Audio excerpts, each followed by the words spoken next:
আপনি যে বলছেন নবীকে সাংবাদিক বলা যাবে না, মেসেঞ্জার বলা যাবে কোন থাকে? আপনি যে নিজেই বললেন নবী মেসেঞ্জার, এই কথা বললে নবীর সম্মান আরো খাটো হয়। ব্যাংকে যারা পানি চা টেনে দেয় তাদেরকে আমরা মেসেঞ্জার বলি। এরকম একটা পোস্ট আপনি নবীর নামে লাগিয়ে দিলেন। সাংবাদিকদের কত উপরের পোস্ট, সেটাকে আপনি ফালতু শব্দ বললেন, উল্টা পাল্টা নাম দিয়ে আবল তাবল করে আমারে নাই ছোট করে। কিন্তু সারা পৃথিবীর যারা হক্কানি সাংবাদিক, যারা ন্যায় পরায়ণা তার উপরে টিকে আছে, সাংবাদিক মাহমুদুর রহমানকে আপনি খাটো করেছেন। এক কথা বলছেন না কেন? সাংবাদিক ইলিয়াসকে আপনি খাটো করেছেন। সাংবাদিক কনক সরোয়ারকে আপনি খাটো করেছেন। যারা জীবনের উপরে রিস্ক নিয়ে সংবাদগুলো প্রচার করে, সেইটাকে আপনি ফালতু বললেন। আমি যে কথা তুলেছিলাম এটা বোঝানোর জন্য বলছি, খেলাফতের দায়িত্ব বাতিল করা দরকার জমিনে। আজ হাজারো পীর এই দেশে, 48,000-এর উপরে পীর। আমি তো যতটুকু খোঁজ রাখি, পৃথিবীতে এমনও দেশ আছে যে 48,000 মানুষ নেই, অথচ পীর এই দেশে 48,000। এত পীর, একটা কেউ রাজপথে পাওয়া যায় না, জমিনে পাওয়া যায় না। নর্থ সাউথ বিশ্ববিদ্যালয়ে কোরআনের উপরে লাঠি দিয়েছে, থুতু দিয়েছে, সেখানে ফতোয়াবাজি করতে পারো না। 48,000 পীর যদি একবারে রাজপথে নেমে বলে এর বিচার না হলে কেউ দরবারে ফেরত যাব না, বিচার কালকে হবে। কোথায় আছেন আপনি? আপনি তো শুধু ভড়ি আর জব বানিয়ে ব্যস্ত আছেন। আপনি বলেন তো বাংলাদেশের একটা পীরকে দেখান তার ভড়ি বড় না, দেখান। আমি তো যতগুলো দেখেছি ওদের ভড়ি আর জহ্বা ছাড়া কিছু পাইনি। এত বড় বড় ভড়ি, যেটা ফতোয়াবাজি করে কাফের বলে, ওরও ভড়ি এরকম, চেয়ারে বসলে মনে হয় মাগুর মাছ, বেশ মোটা মাছ।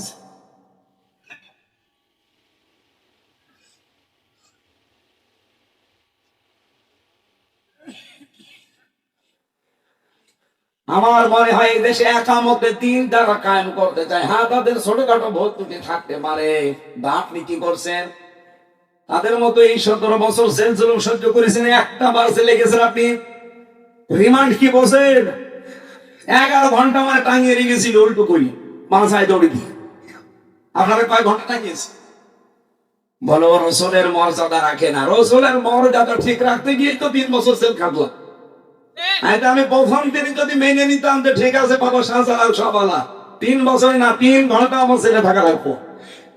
ওই কুষ্টিয়া থেকে যখন নিয়ে যাচ্ছিল প্রতিমধ্যে মারেছিল, কারণ যাওয়ার সময় তো বারবার আমারে বলছি ছাত্রলীগের শুধু ওলামা লীগ বলে একটা দল ছিল, ওই সময় ছিল না, ওই দলের সদস্য হবেন শুধু বিশ্ববিদ্যালয়, বাকি আপনার কিছু করা লাগবে না, কারণ আপনি আসলে আমরা অনেক মানুষ নিয়ে আসতে পারবো, এই ধারণা ছিল। তো আমি একবারে কাটছাট বলেছিলাম না, আপনারা যা ইচ্ছা তাই করতে পারে। মিথ্যা মামলা দিয়েছেন এটা আমি জানি, যে আরো দিন, কিন্তু আমি সত্যের উপরে যেটা আমি বুঝেছি, এক চুলো আমার নড়াতে পারবে না। রিমান্ডের পর রিমান্ড দিয়েছি, প্রথম 5 দিন দিয়ে হয়নি, আবার দিয়েছে 5 দিন। আর রিমান্ডে কি সরাসরি জায়গায় আয়না ঘরে নিয়েছে, মাটির নিচে। আমি দেখতাম ওই জায়গায় হঠাৎ রাত 2টার সময় 5-7 জন মুখ বান্ধা আমার পাশ থেকে একজনকে বলছে ওঠেন। ওঠেন মানে এখন বাজে রাত 2টা, কোথায় যাবো? চলেন। ও মনে করছে ছেড়ে দেব, পরে বের করে নিয়ে খাঁচা থেকে হঠাৎ মাথার উপরে কালো কাপড় লাগিয়ে পেছনে হাত হ্যান্ডকাপ দিয়ে বেঁধে দিল। কান্নাকাটি করছিল মাটির নিচে। আমি সত্য কথা বলছি, এই যে পরান আমার সামনে, আমারে বলছে হামজা ভাই গেলাম, এরা যে কি করবে আমার বোঝা হয়ে গেছে। মুখ আমার যখন বেঁধে ফেলেছে কালো কাপড় দিয়ে, হাত যখন পেছনে বেঁধে ফেলেছে, 4-5 জন মিলে মিলে যাচ্ছে, তার মানে আমি বুঝে ফেলেছি আমার জীবনের শেষ দিন। এইরকম সিচুয়েশন আমি নিজে ফেস করে এসেছি। আর আপনি ফতোয়াবাজি করেন বসে বসে না?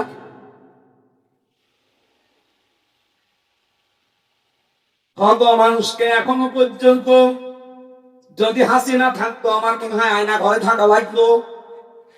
একই কথা বলছেন না? কত মানুষ 5 বছর 7 বছর, আমি যেখানে ছিলাম সেই রুমে, তার পাশে দেওয়ালে লেখা ছিল তারিখ দিয়ে 2009-13 সালে ওখানে তারিখ দেওয়া, 8-8-2013 এভাবে তারিখ দিয়ে দেওয়ালে লিখে রেখেছে। এই যে এই নখ দুটো দিয়ে খুশিয়ে খুশিয়ে যে ভাই এই যে নাম্বারটা কষ্ট করে লিখেছি, যদি পারেন কেউ বাইরে যেতে এই নাম্বারে বলবেন যে আমি বেঁচে আছি। এই দৃশ্য দেখে একটা মানুষ ঠিক থাকতে পারে?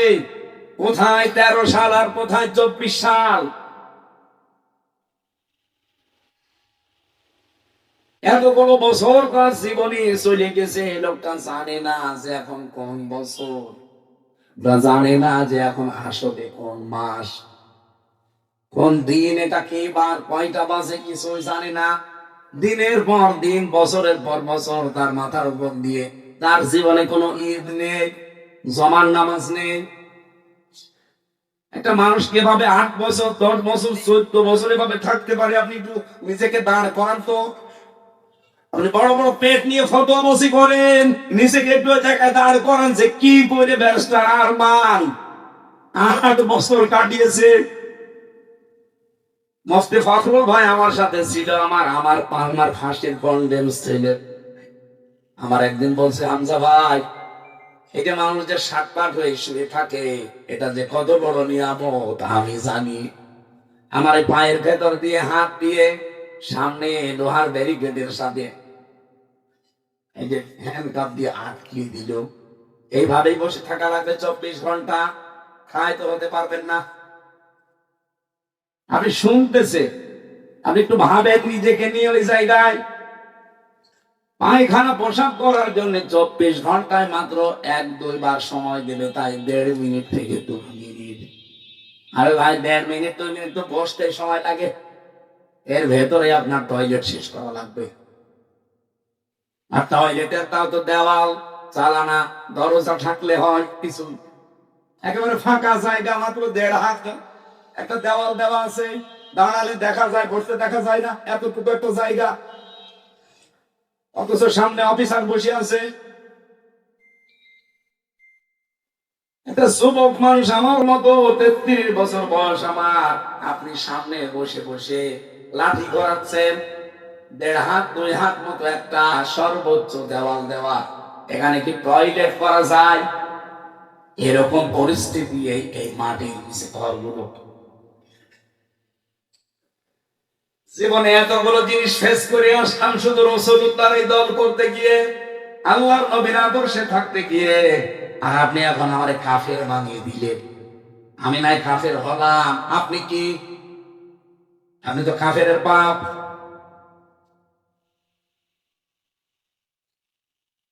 জড়ি নিয়ে বসে আছেন, কাফের বক বয়সারে তারে আমার এই বছর দিয়ে আরম্ভ করলেন, আগামী বছর মনে হয় হাফিজদের দিয়ে আরম্ভ হবে।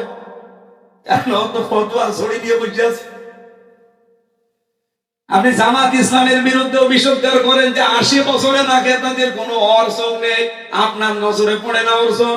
এদের এত হাসপাতাল, এত ব্যাংকিং ব্যবস্থা, বাংলাদেশ জামাত ইসলামী এই দেশে যা করেছে, 73টা বল এই দেশে, সবাই যদি এভাবে করবো এই দেশ সোনায় সোহাগা হয়ে যেত।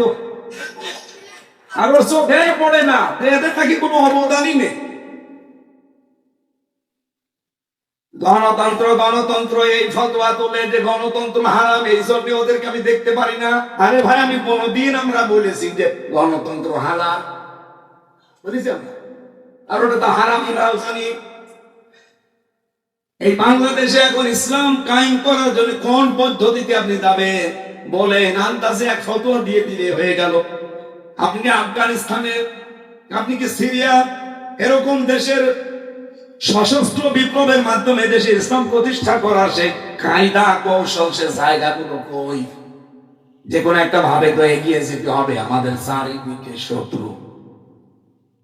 পৃথিবীর অন্যান্য মুসলিম দেশগুলোর দিকে তাকান, আমি তো 57টা মুসলিম দেশের খবর জানি। অন্তত তাদের আশেপাশে আরো 2-3টা মুসলমান দেশ আছে, বর্ডারের সাথে বর্ডার লাগানো।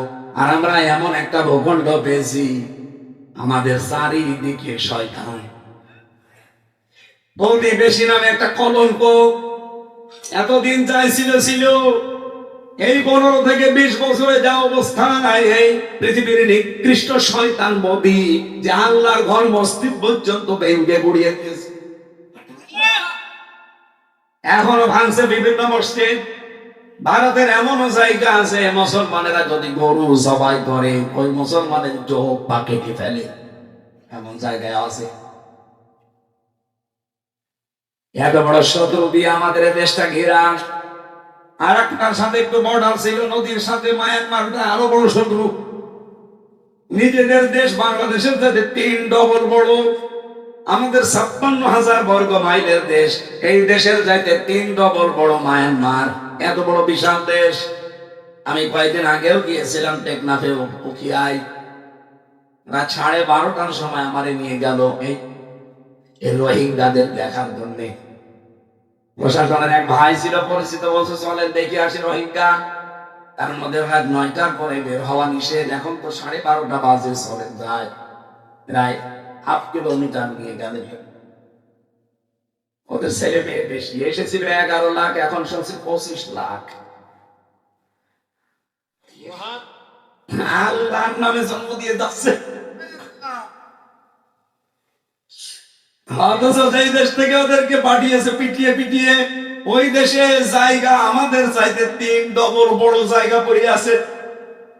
নিজের দেশের মানুষকে, জনগণকে থাকতে দেয়নি, পাঠিয়ে দিয়েছে পিটিয়ে।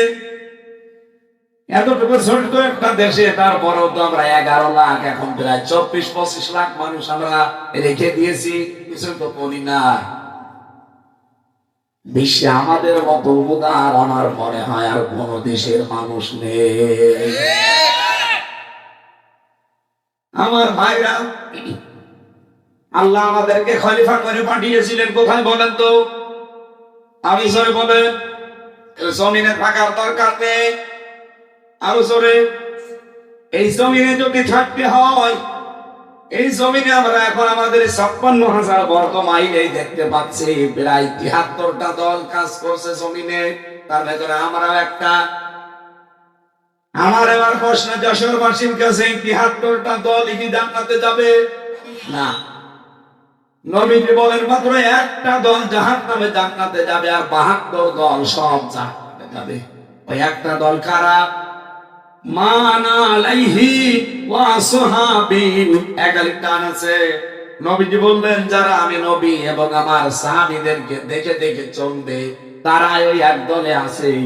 আর বাকি সব দল আছে ওই 72 খাতারের ভেতরে। এবার আমার প্রশ্ন, আমরা নবীকে এবং সাহাবীদেরকে দেখে চলি কিনা? বিশ্ব নবী মুহাম্মদ রাসূলুল্লাহকে দেখে চলা মানে শুধু তার চোপ্পা আর দাড়ি নেওয়া না। আল্লাহর নবী মুহাম্মদ রাসূলুল্লাহ জীবনে যা করেছিলেন তার এই 40 থেকে 63 এই 23 বছরে আপনাকে তাই করা লাগবে। এই কথা বলে না কেন? আমরা সত্যি করে বলছি তাই করতে পারি না? পারি। আমাদের দেশে হয়তো আমরা দাড়ি রাখতে পারি, চোপ্পা গায়ে দিতে পারি, সর্বোচ্চ মসজিদে 5 ওয়াক্ত নামাজ পড়তে যেতে পারছি। নবীজির জীবনকে এতটুকুই ছিল। আরো জোরে বলে। বিশ্বনবী মুহাম্মদ রাসূলুল্লাহ রাষ্ট্রনায়ক ছিলেন, উনি রাষ্ট্রপতি ছিলেন। রাজনীতি না করলে, উনি রাজনীতি না করে রাষ্ট্রপতি হলেন কি করে? যারা বলে যে হুজুররা রাজনীতি করে কেন, আমার মনে হয় নবীজির জামানায় থাকলেও এই কথাই বলে। মুহাম্মদ আবার রাজনীতি করে কেন? নবীকে যদিও কথা ওই সময় কাফেররা বলতে পারে, এখনকার ওদের আন্ডা বাচ্চা আমাদের বলবে 1 আর 2। 1500 বছর আগের দিকে তাকান। ঠিক কাফেররা ওই জামানায় বলেছিল মুহাম্মদ কাবা ঘর নিয়ে থাকো, বাইরে আসবা না। বাইরে আমাদের সব পরিবার, সমাজ আর রাষ্ট্র আমরা চালাবো, দুনিয়ায় কাবা ঘর নিয়ে থাকো, কোনো অসুবিধা নেই। বিশ্বনবী মুহাম্মদ রাসূলুল্লাহ মেনেছিলেন। আরো জোরে বলেন।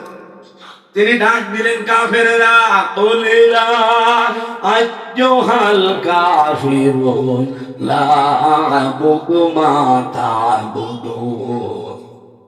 হে কাফেরেরা, তোমরা যার ইবাদত করো আমি তার ইবাদত করি না, আর আমি যার ইবাদত করি তোমরা তার ইবাদত করো না। লাকুম দীনুকুম ওয়ালিয়া দীন। সুতরাং তোমাদের ধর্ম তোমাদের জন্য, আমার দিন আমার জন্য। আমার ভাইরা, আমি আয়াত দিয়ে যেটা বোঝাতে চাই আপনাদের, যেহেতু একটা আয়াত পড়েছিলাম সূরা আরাফ 181, 82, 83, এতগুলো আয়াত আমি এমনিতে পড়ি না। একটা আয়াতের তাফসীর করব আজকে।